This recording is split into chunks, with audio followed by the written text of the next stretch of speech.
Makanya untuk memenuhi kebutuhan stok kita di sini di Kabupaten Polman, ya kita melakukan penyaluran bantuan pangan, ya salah satu sumbernya dari beras impor tadi.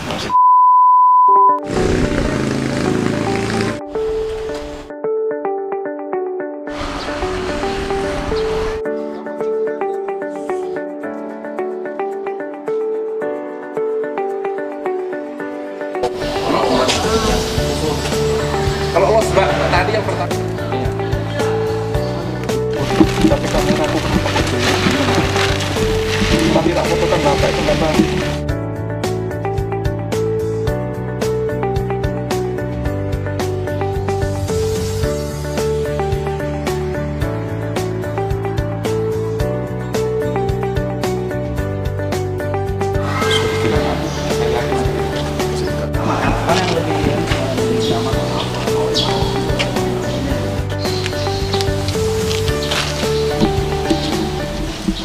Ada beras imporan datang ini Pak. Ini berapa banyak ini beras yang datang saat ini Pak, wilayah kerja Bapak?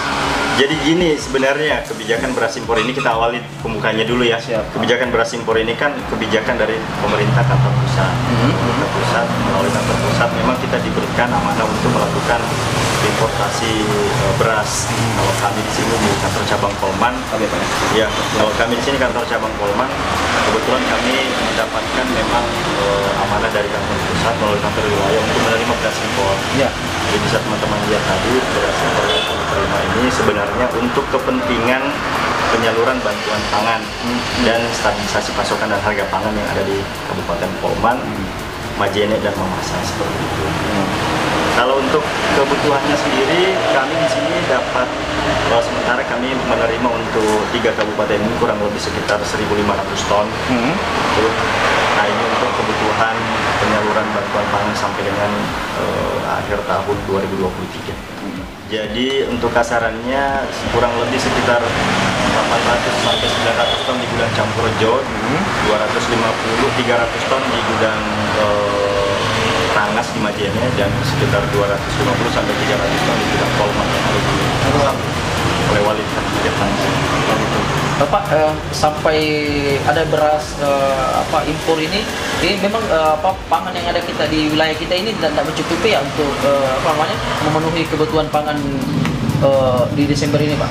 Iya, jadi teman-teman kan pasti sudah tahu ya, karena memang kekeringan yang melanda Indonesia, jadi dampak dari El Nino sehingga musim tanam itu mundur, sehingga mengakibatkan ada juga kegagalan panen, dan juga pada akhirnya musim panennya juga mundur dan kita kekurangan stok. Makanya pemerintah pusat mengambil langkah melakukan importasi dari beberapa negara, khususnya Vietnam dan Thailand.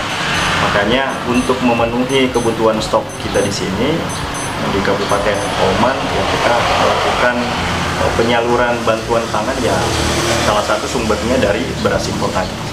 Kenapa mesti memilih beras impor dari Thailand? Itu kebijakan dari kantor pusat, saya nggak bisa jawab. Itu bukan kewenangannya kami. Apakah berasnya dari Vietnam atau Thailand? Intinya kami di sini sebagai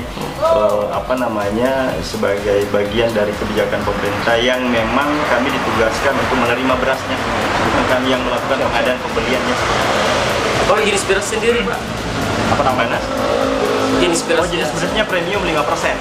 Jadi kalau kita lihat tadi saya udah lihat berasnya itu jenisnya itu long grain 5%, brokennya itu kualitas premium yang akan kita salurkan. Jadi tenang saja masyarakat Polman, tenang bahwa kebutuhan stok menjelang Natal dan Tahun Baru dan untuk sampai dengan akhir tahun bahkan Januari 2024 untuk stok yang ada di kantor cabang Polman untuk 3 kabupaten Polman, Majene dan Mamasa insya Allah cukup dan terpenuhi seperti itu.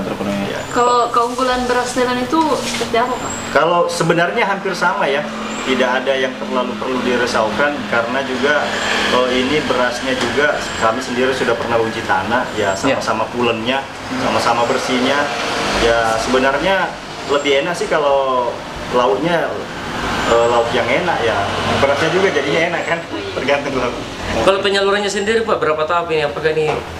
Jadi kalau untuk bantuan pangan ya, kalau bantuan pangan kita sudah selesai penyaluran tahap kedua, yaitu bulannya September, Oktober, November, plus ada tambahan bulan Desember nanti 1 bulan. Ini kita mau salurkan ini kurang lebih nanti di awal Desember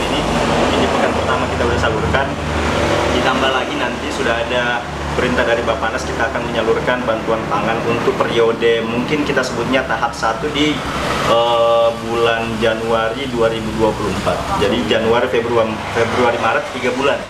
Caranya Pak, harapannya Pak? Harapannya yang pertama bahwa dengan adanya bantuan pangan, penyaluran bantuan pangan dan SPHP, insya Allah angka inflasi yang ada di Kabupaten Polman ini terjaga di bawah rata-rata nilai nasional yaitu 2,9%. Insya Allah ini adalah bentuk komitmen Bulog khususnya kantor cabang Polman untuk menekan angka inflasi bersama Forkopimda yang ada di Kabupaten Polman. Itu yang pertama. Yang kedua adalah masyarakat tidak usah khawatir, stoknya Bulog itu khususnya kantor cabang Polman itu cukup sampai dengan Januari 2023 dan insya Allah kita akan melakukan siap-siap untuk penyaluran bantuan pangan di awal Desember 2023 plus kita sudah melakukan persiapan untuk penyaluran bantuan pangan di Januari, Februari, Maret atau tahap 1 tahun 2024. Jadi sekali lagi stoknya Bulog kantor cabang Polman cukup untuk 3 kabupaten yaitu Polman, Majene dan Mamasa.